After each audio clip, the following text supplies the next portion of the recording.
तो बच्चों आज का हमारा वीडियो है फाइनल अकाउंट विद एडजस्टमेंट। कुछ बच्चे कहते हैं दिनेश सर एडजस्टमेंट क्या होती है। भाई मैं कहता हूं जो ट्रायल बैलेंस के नीचे गिवन है एडिशनल इंफॉर्मेशन उसे एडजस्टमेंट कहते हैं।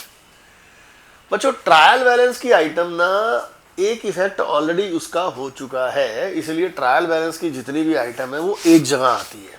कितनी जगह आती है? एक जगह। ठीक है बच्चों। और जितनी भी एडजस्टमेंट है बच्चों वो आती है दो जगह। वो कितनी जगह आती है? दो जगह।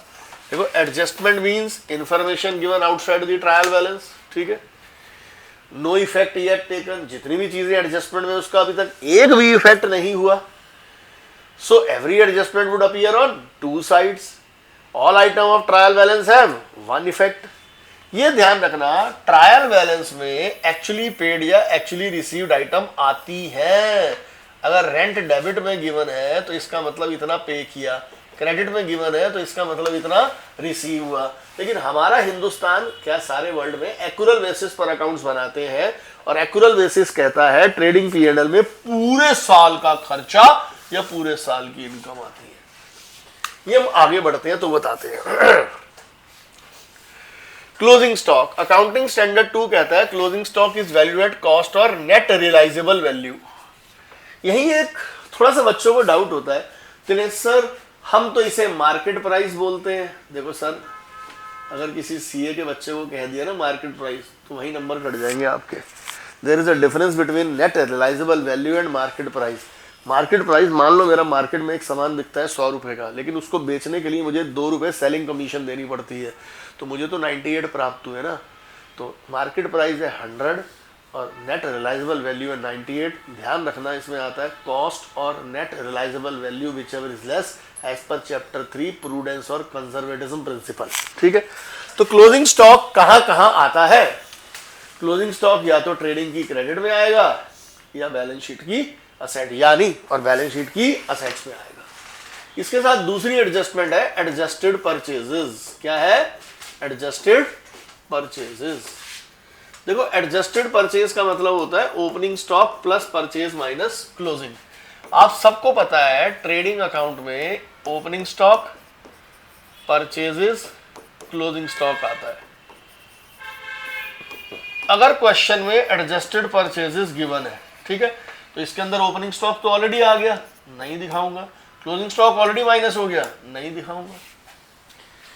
If in question adjusted purchases is given we do not write opening stock and closing stock in trading account। और इस क्वेश्चन में क्लोजिंग स्टॉक ट्रायल बैलेंस में होगा और वो एक जगह आएगा बैलेंस शीट में। ठीक है जी, ये इसकी पहचान है। आउटस्टैंडिंग एक्सपेंस, रेंट गिवन है 50,000, आउटस्टैंडिंग गिवन है 10,000।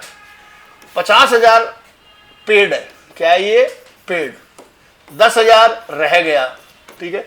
मेरा पूरे साल का खर्चा कितना है? भाई जब मैं P&L बनाऊंगा तो मैं पूरे साल का खर्चा दिखाऊंगा। यहां लिखूंगा रेंट 50,000 प्लस आउटस्टैंडिंग जोड़ दूंगा, क्योंकि अगर खर्चा इस साल का है तो बुक्स में दिखाना पड़ेगा। आउटस्टैंडिंग का मतलब खर्चा इस साल का है तो एक तो जोड़ दो, और दूसरा बैलेंस शीट में क्या है हमारी? ये करंट लायबिलिटी। बैलेंस शीट में क्या है? ये करंट लायबिलिटी। तो अगर कोई पूछे आउटस्टैंडिंग एक्सपेंसेस का क्या करते हैं? जोड़ दो और लायबिलिटी, बस जोड़। अब ये अच्छा कई बच्चे कहते हैं P&L में जोड़ दो। अबे वेजेस आउटस्टैंडिंग आ जाए तो वेजेस तो ट्रेडिंग की आइटम है, तो जहां है वहां जोड़ दो और लायबिलिटी। आगे चलते हैं सर। देखिए आउटस्टैंडिंग एक्सपेंस का ये बड़ा प्यारा एग्जांपल है, गौर से देखिए। Rent was not paid for last 2 month. अबे ये तो ठीक है, कितना अमाउंट तो गिवन नहीं है।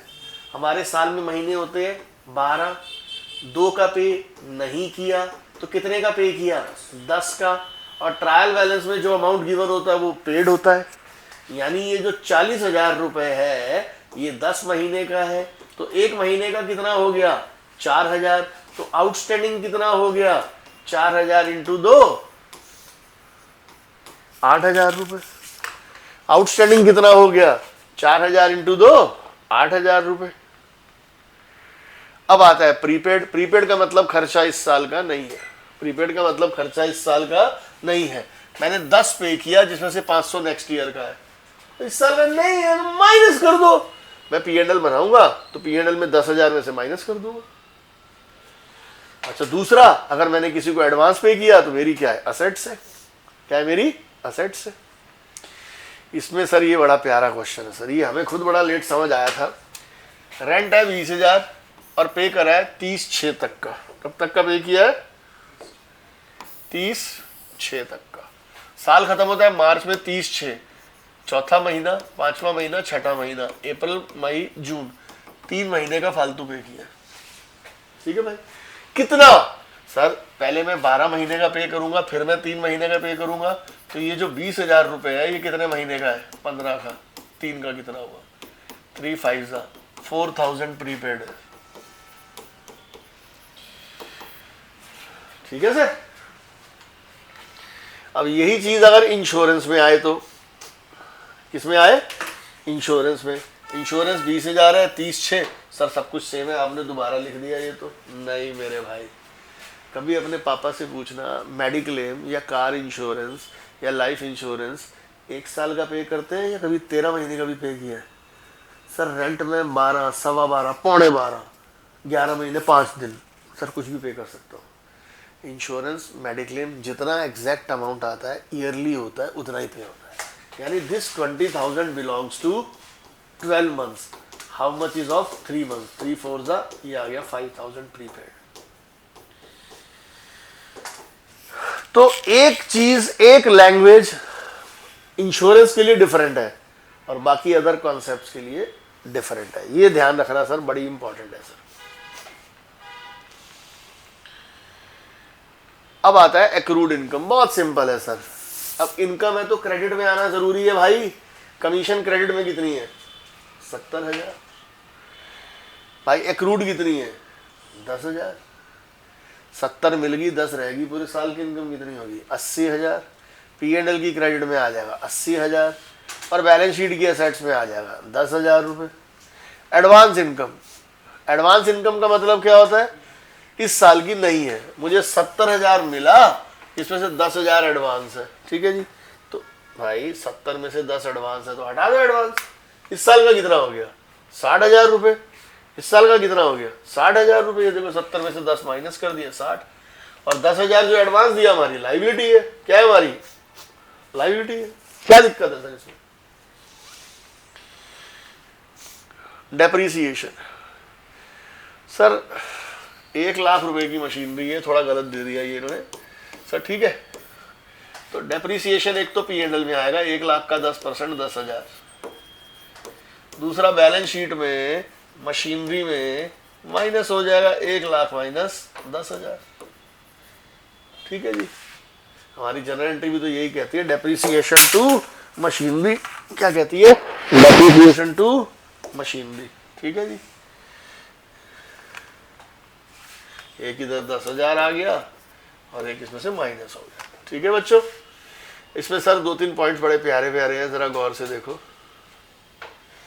अब क्या कह रहे हैं, किस पर चार्ज करना है depreciation, straight line method. 1 lakh cost है, 30,000 ये है, 1 लाख पर लगेगा या 70,000 पर लगेगा। सर कॉस्ट 1 लाख है, 1 लाख पर लगेगा। 1 लाख का 10% कितना हो गया, 10,000। सर अब जब बैलेंस शीट बनाऊंगा तो पुराना डेप्रीसिएशन नया डेप्रीसिएशन दोनों माइनस होंगे। 30 और 10 कितना माइनस होगा, 40। कितना माइनस होगा, 40। सर अगर डीबीएम होता क्या, अभी दिखाते हैं आपको होता। अब यहां पर कितने की वैल्यू आ गई, 70। 70,000 का 10% कितना हो गया बच्चों, 7,000। भैया 1 लाख की वैल्यू है, डेप्रीसिएशन माइनस करके net book value, reduced value 70,000 है, तो 70,000 का 10% लगेगा, कितना, 7,000। और माइनस दोनों होंगे, 7 भी और 30 भी, 7 भी और 30 भी। ठीक है, ये पॉइंट बड़ा प्यारा है सर, टीचर देते हैं सर, गौर से देखिए सर। कह रहा नई मशीनरी खरीदी 1 लाख की और 1 जुलाई 2024, डेप्रिसिएशन लगा रहे हैं 10%, वैल्यू गिवन है 31 मार्च 2025 को। सर पहली बात, ये जो 5 लाख की मशीनरी है ये 31 मार्च 2025 को दे रखी है, और ये जो मशीन खरीदी है 1 जुलाई 2024 को। तो 25 में 24 वाली मशीनरी जुड़ी है, नहीं जुड़ी? जुड़ी हुई है। इसका मतलब इसमें 4 लाख की मशीनरी पुरानी वाली है और 1 लाख की मशीनरी नई वाली है। This is old machine, this is new machine. Okay, अब मैं क्या करूंगा सर, मैं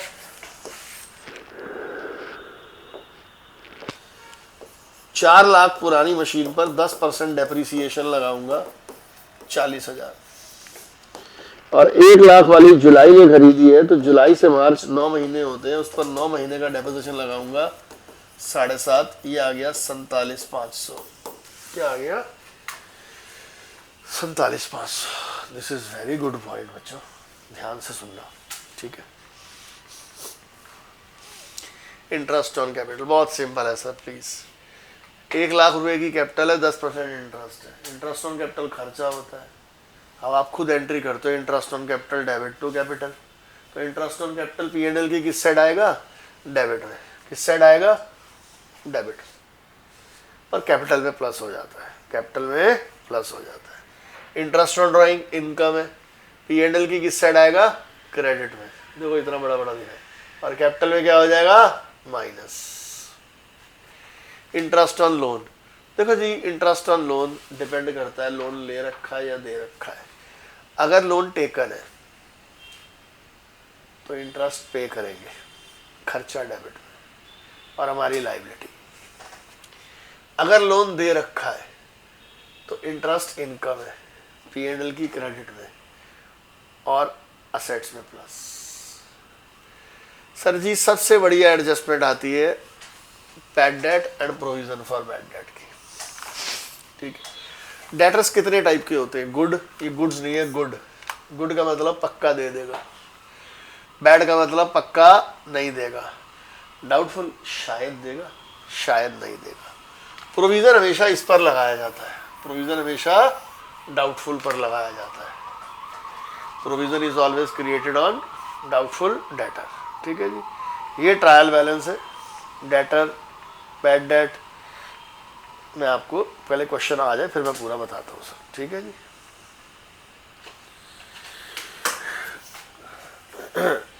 ये है बैड डेट, ऑलरेडी इसमें से माइनस है। ये पुरानी गुल्लक में 300 रुपये बचा के रखे हुए, इनका नाम मैंने रख दिया ओल्ड। क्या रख दिया?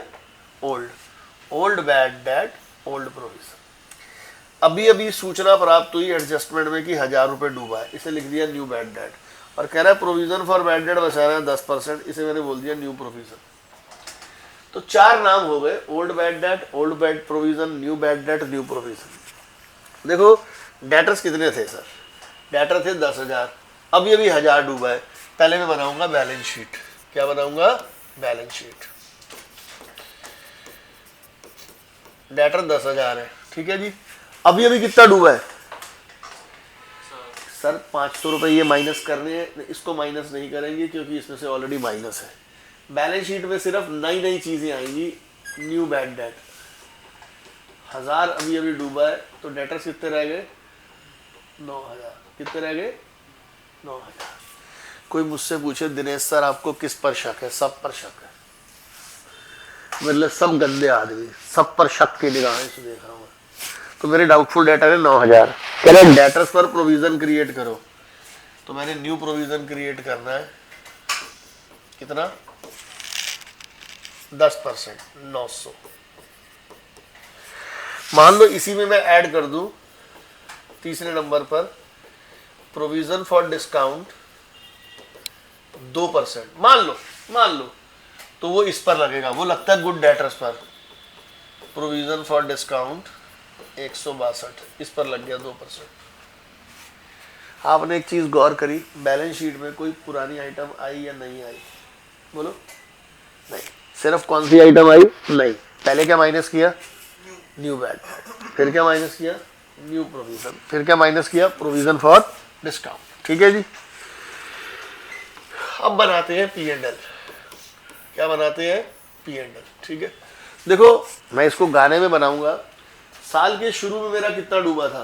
500, कितना डूबा था 500। साल के एंड में कितना डूबा 1000। 1500 तो मेरा बैड डेट हो चुका है, एक बीच में और एक एंड में। 1500 तो भाई जिंदगी से जा चुका है भाई।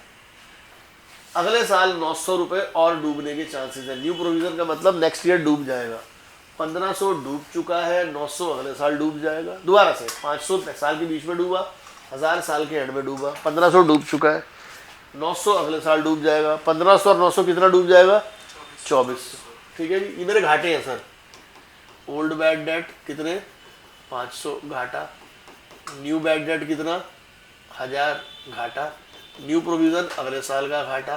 कुल मिलाकर 2400 रुपये मेरा घाटा है। मैंने गुल्लक में ऑलरेडी कितने पैसे बचा रखे हैं 300। तो अब कितने बचाऊं मैं 2100। इसका मैंने गाना बना दिया। Old bad debt plus new bad debt plus new provision minus old provision. ये हम बच्चों को गा गा के सुनाते हैं सर। एक बार और क्या, ओल्ड बैड डेट, अभी बोलो sir, old bad debt plus new bad debt plus new provision minus old provision. और प्रोविजन फॉर डिस्काउंट यहां आ जाएगा, और प्रोविजन फॉर डिस्काउंट 162 यहां आ जाएगा। ठीक है जी, अब जरा गौर से देखिए दोस्तों। डेटर्स है 2 लाख, बैड डेट है 3000, प्रोविजन फॉर बैड डेट 20000। इसे कहेंगे ओल्ड, क्या कहेंगे ओल्ड। इसे कहेंगे new, old provision, new provision. पहले क्या बनाऊंगा बैलेंस शीट। पहले क्या बनाऊंगा बैलेंस शीट। सबसे बैलेंस शीट में सिर्फ नई नई आइटम आती है। डेटर्स लिखे पहले मैंने, कितने debtors 2 lakh, new bad debt minus करे 5000, रह कितने के डाउटफुल डेटर। अब 195 का 5% निकालो, न्यू प्रोविजन 9750। ठीक है जी, हमारा गाना क्या था, old bad debt plus new bad debt plus new provision minus old provision. Old bad debt कितने हैं 3000, न्यू बैड डेट कितने हैं 5000, न्यू प्रोविजन कितना है 9750। ये आ गया 17750। ओए होए होए होए होए होए, old provision 20000। Is it possible, how it can be possible कि 17750 में से 20000 घटाए, या तो पूरी फिगर वहां ले जाओ। ये तो एक शॉर्टकट हमारे पास और भी है सर। देखो, since 20,000 can not be deducted from 17750, therefore we show 20,000 on the credit side of P&L। ये हटाया यहाँ से, ये दिखाया वहां पर, और ये आ गया यहाँ पर। गुड पॉइंट है सर। ठीक है जी, बोलो बच्चों। एक पॉइंट मैं आपसे लेना चाहता हूं जो बड़ा फेमस पॉइंट है सर। एक सेकंड, ये लीजिए। ठीक है जी, ये मैं आपको लिखता हूं सर, जरा गौर से देखिए। इस पर कलर जचेगा, ब्लैक, ब्लैक जचेगा ना सर। ये है बैलेंस शीट। ठीक है जी, ये है डेटर्स। ठीक है 50,000, इंक्लूडिंग ड्यू फ्रॉम श्याम,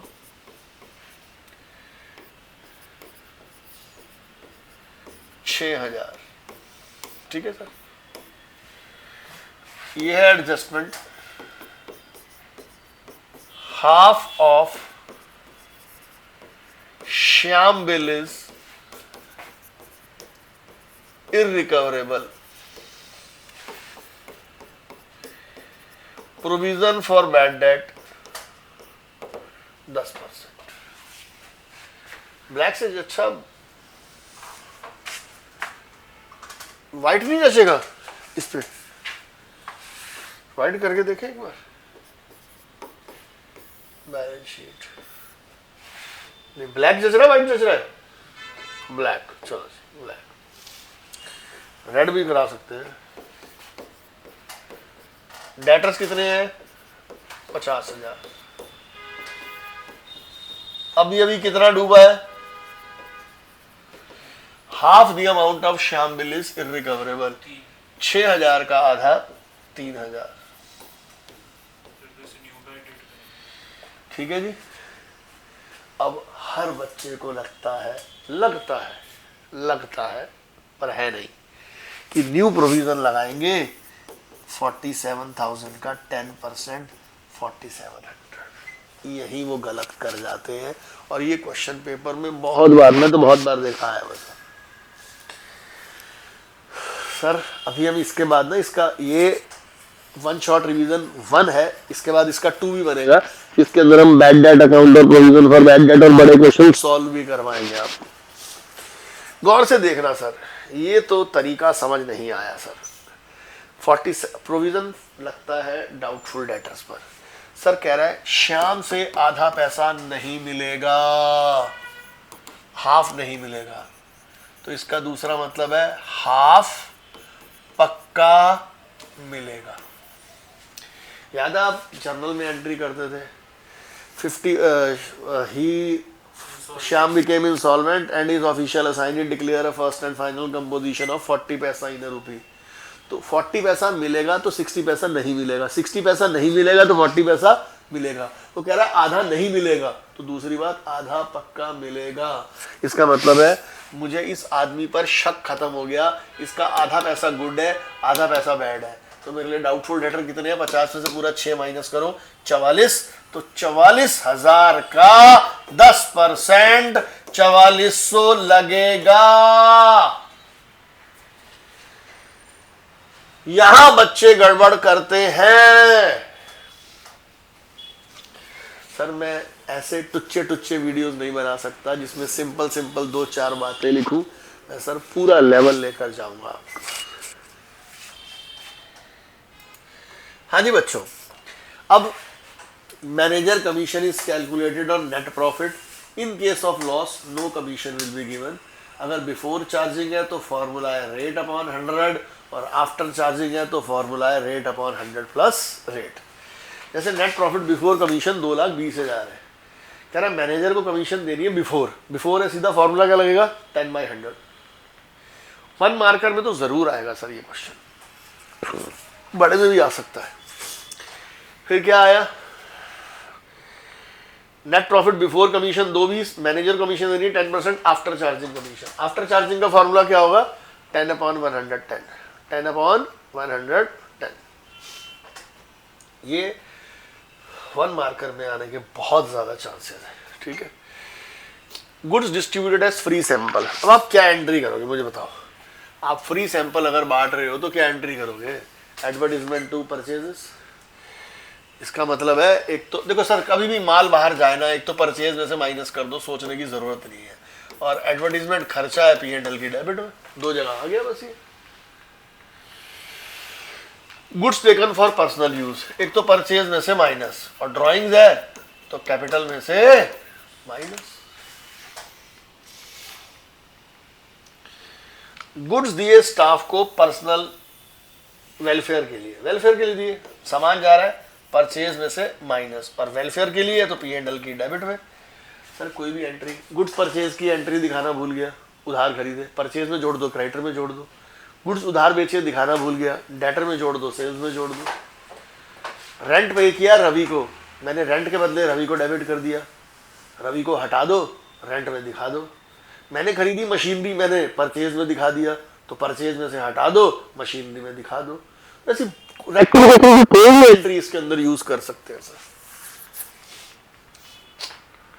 अब आता है गुड्स डिस्ट्रॉयड बाय फायर, ठीक है जी। देखो गुड्स डिस्ट्रॉयड बाय फायर में सबसे पहले तो है अनइंश्योर्ड गुड्स। क्या है, अनइंश्योर्ड गुड्स, ठीक है जी। एक तो परचेज में से माइनस, अनइंश्योर्ड गुड्स, सामान जा रहा है परचेज में से माइनस, और घाटा P&L की किस साइड आ जाएगा, डेबिट पे। एक है फुल्ली इंश्योर्ड गुड्स। क्या है, फुल्ली इंश्योर्ड गुड्स। अगर देखो सामान तो जा ही रहा है, परचेज में से तो माइनस होगा ही होगा सर, और अगर पूरा इंश्योरेंस है तो बैलेंस शीट की असेट्स में आ जाएगा इंश्योरेंस क्लेम, ठीक है। तीसरा है पार्टली इंश्योर्ड। क्या है, पार्टली इंश्योर्ड। इसका क्या मतलब हुआ भाई, मान लो GDF goods destroyed by fire 1000 रुपए, और इंश्योरेंस कंपनी क्लेम दे रही है 800 रुपए। सर आपका परचेज में से कितना माइनस हो जाएगा, 1000 रुपए। P&L की डेबिट में कितना आएगा, 800 रुपए, 200 रुपए, और बैलेंस शीट की असेट्स में कितना आएगा, 800। तो बच्चों ये final account with adjustment one shot revision मतलब एक क्लास में पॉसिबल नहीं है, इसके 2 वीडियोस बनेंगे। फर्स्ट वीडियो हमने आपको ये दिया, अब आपको इसके बाद सेकंड वीडियो अपलोड हम करेंगे। बाय बाय बच्चों।